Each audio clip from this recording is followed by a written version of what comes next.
Hey everybody, good Sunday afternoon. I'm going to feature a car on my channel before that has not been featured. This is my dad's 2011 Ford Taurus SHO. So this car here, like I said, has not been featured on my channel. We've owned it since it was brand new, and it currently just went over 76,000 miles actually today. So I'm going to give you a little bit of a tour of the car, a little bit of a review after, 76,000 miles of what we think of it in general. I've actually been driving it for the past week while my Chrysler 200 gets a new set of tires on it, need an inspection and an oil change too. If you've seen my previous videos of that car and just a couple other videos in general, you'll know that I actually moved, and I don't live in Pennsylvania anymore. I live in New Jersey. So don't live with my parents anymore. I live on my own now, and this thing I'm currently driving until I swap back cars with my parents, who have the 200 up at their house in northeastern Pennsylvania right now. But anyway, this thing, if you don't know, the SHO is the top dog, if you will, in the Taurus lineup. A lot of people call this thing the SHO, which personally I don't really understand that at all. It is not a showpiece. SHO actually stands for super high output, but my argument is that everyone got lazy and started calling it the SHO, which I think sounds really stupid, if I'm honest. That's like calling the SEL model the Cell. So I don't know, I don't get it. So this is the SHO to me, but we just refer to it as the Taurus because it's the only one. So for those of you unfamiliar with these models, like I said, this is a 2011. For 2013, they got a refresh styling with little bit different shaped headlights. Like if I go up to the car, instead of coming down like this, they kind of cut off slanted ways the other way, about right here, and they move these turn signals back a little bit more towards the headlights a little bit. Just a little bit different styling. They got a black mesh grille instead of this chrome one, which is shared with the rest of the Taurus lineup. And let's see, I know the wheel options were changed a little bit. The side panels stayed about identical and everything. The overall body shape was unchanged. The tail lights were changed. These are not LED. The new ones are LED, and they got rid of the chrome strip around them. So a little bit different front and rear fascias, and the interior was updated, which I'll show you in a little bit. And I think the hood shape had a little bit more of a bulge in it than this one does, like a different shape bulge. So they did some updates to it. As far as my thoughts on this thing go, I've put some of the miles on this thing. I actually took it to Myrtle Beach, South Carolina last year, or excuse me, this past summer, and it's an awesome road trip car. That's an 11-hour drive, 12-hour drive depending on traffic from where I live up in northeastern PA, because all my friends who went with me live up there. So we left from there and drove all the way down there overnight actually, and then drove the whole way back a couple days later during the day. This thing was fantastic. It's got a huge trunk, lots of room. It's just a great travel car, and it feels like you're driving an armored tank down the road. It's so solid. Even at high speeds it feels really good, and it's just an awesome travel car. It's very comfortable, tons of power. It's awesome. But what makes this thing different? Well, the SHO, like I said, stands for super high output, so it's got a lot more power than the standard Tauruses. These 20-inch wheels are an option. This particular one is fully loaded. The SHO comes standard with 19-inch wheels, I believe, but these were an upgrade over them. These really nice 5-spoke wheels. This exterior color you see is called white platinum metallic tri-coat, and this has the charcoal black leather and suede interior, which is an option. You can get full standard leather on the newer ones, I know. So I'll go ahead and unlock it for you and show what happens. So this is the key. These had a different key than the current ones do, a little bit different shape. You can put it on a keychain there, but this does not have remote start, unlike the new ones, and it also does not have smart key entry with anything on the door handle, like a touch sensor on there. But it does have the Ford electronic keypad combination, which they've had for years and years, and I'll show you that in a minute. But when you unlock the car, the LED fog lamps, well, they're more like running lamps, turn on, as well as the bumper lamps and the tail lamps illuminate as well, so you can see around the car pretty well at night. Also, it's kind of hard to see at this hour, but these lights light up under the side view mirrors, basically like door sill illumination. Pretty cool. But anyway, there's that electronic keypad. It actually illuminates upon touching. There you go. This particular one is actually not programmed. We just never bothered to program it, but you can. The newer ones have smart key entry in addition to that here on the door handle with touch sensors to lock and unlock the car. This one doesn't have that, so we'll go ahead and open it up. So this SHO, I believe, has all the options. Basically, this one has the performance package, which is available. It has beefier, sporty brakes, I believe stiffer springs, and a little bit different suspension. And like I said, fully loaded interior. It's got faux carbon fiber trim, really pretty neat leather stitch pattern here. All this is soft touch up front and on the armrest here. The carbon fiber trim comes all the way down here. Like I said, it is faux. It's not real carbon fiber. That'd be pretty expensive if it was. Aluminum door sills, aluminum sport pedals. It says Taurus on it. That's cool. And like I said, this does have the leather and suede inserts on the seats, charcoal black. Just a nice interior overall. Now if we get inside, I'll show you the key differences between this one and the newer ones. This steering wheel, this is specific to the 2010 through 2012 models. For 2013, when they refreshed it, they gave it a 3-spoke steering wheel, which has different styling, different style paddle shifters, and this one has, as well as a combination of analog and digital gauges. Honestly, this one has the speedometer in the middle, which was unchanged for that year. However, they completely changed it. The tachometer was digital and configurable gauges and stuff like that. I prefer these a lot better. I like analog gauges. I think these look really good, and they really didn't need to change them. They looked modern. They also changed the center console, which does look more appealing than this one does. There's less buttons and they're all touch sensitive, as well as a nicer looking screen. The My Ford Touch system was updated for that year. Different shifter. This is a pretty large shifter. The new one's a little more streamlined. You can see the carbon fiber trim continues all up there. It's got a leather padded and stitched armrest, which is actually really thick and soft. Very nice to rest your arm on. So let's go ahead and start it up. It does have push button ignition. Just put your foot on the brake and hit the button.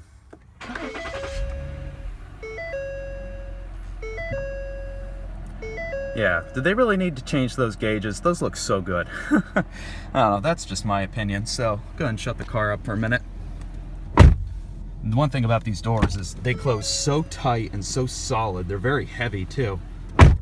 Very solid. They're like bolt doors.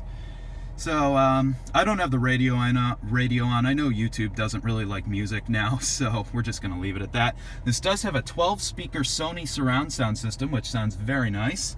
And it's got, you can see like this brushed aluminum trim, which looks really cool. It says SHO over there on the passenger side. The whole dash is padded, soft touch material. Down here it is a harder material and everything. But other than that, a lot of soft touch material. You can see it's a light gray or tan or whatever headliner. This one does have the moonroof, which is really nice. Garage home link up here on the visor. So, illuminated. Also has power mirrors. This is, like I said, has all the options, I believe. It's got cross path detection, blind spot monitoring here on the mirrors. It also has parking sensors. It's got a backup camera, so if we put it in reverse, there it is, with guidance lines. They are not adjustable as you turn the wheel. They're just stationary, but they work. And also has M mode, that is manual, so you can shift the car manually. It also displays what gear you're in right there, which is nice. And it also, displays what gear you have the car in up there in addition. Pretty cool. So we'll go ahead and turn on the headlights. It does have automatic headlights, and this one also has the Smart Beam high beam, which basically turns the high beams on and off. Also has rain sensing wipers. Windshield wiper stock is on the turn signal stock. So we'll go ahead and check it out.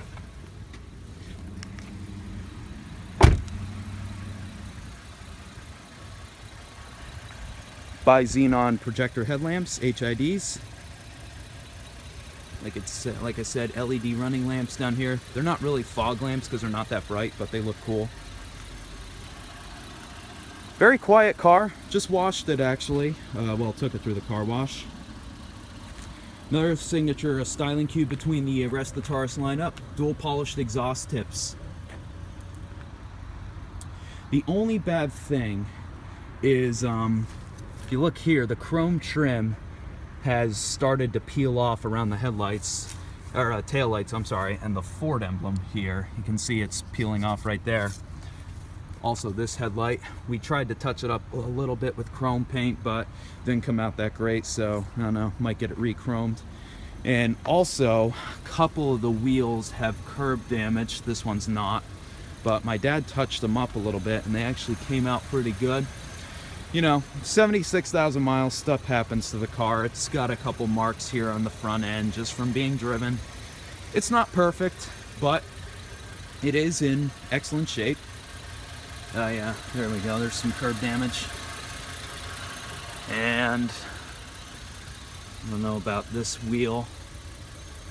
Yeah, a little bit down there. Other than that, car is good, really good. Especially for how brutal the winters are up here in this area. So basically, the SHO. Let's show you what really makes this car special. I'm gonna pop the hood. So this has the top dog engine. If you know the rest of the Taurus lineup, they come with a naturally aspirated 3.5 liter V6. This thing gets something even better. Twin turbocharged 3.5 liter V6 or 3.5 liter. Puts out 365 horsepower, 350 pound-feet of torque. Very, very welcome upgrade over the 283 horsepower and 260 or 50 some pound-feet of torque that the standard Taurus has. This thing is also all-wheel drive, so it's not only great in the winter, but it launches off the line. 0 to 60 time is about 5.2 seconds. And this is a heavy car. This thing weighs 4,300 pounds, and it feels lighter than that. It's actually got a short wheelbase. If you look at it, I don't know how well you can tell, for such a large car, it does have a shorter wheelbase, which helps with handling and also makes it feel more nimble. Yeah, they call this the EcoBoost, this engine. It was basically the first EcoBoost engine they introduced. And instead of a hood prop, it's got shock absorbers, which is pretty nice. You don't see that as often today. That's shut? Yeah, it's shut.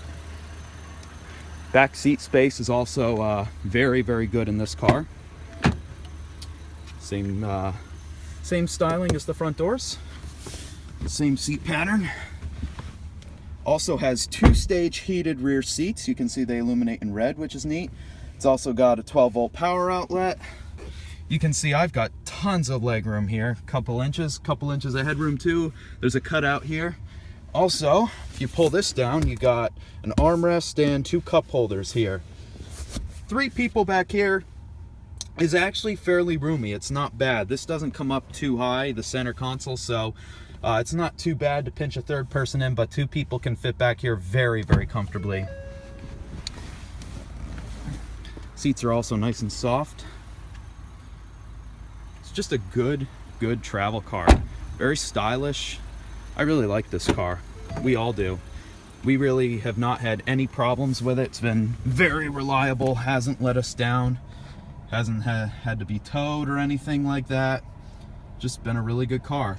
Up here in the front, you've got 3-stage heated and cooled seats, which is really cool. No pun intended. Let's go ahead and pop the trunk though, and I'll show you the trunk and just how massive it is.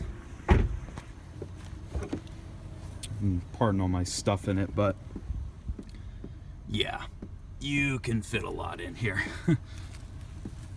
Very large trunk. So it's got a pull strap here, which is also leather, to assist you in pulling it down. Oh yeah, the SHO also has this deck lid spoiler, and they put the backup camera right there underneath it to sort of tuck it away. Good looking vehicle, definitely. Go take a seat in the passenger side.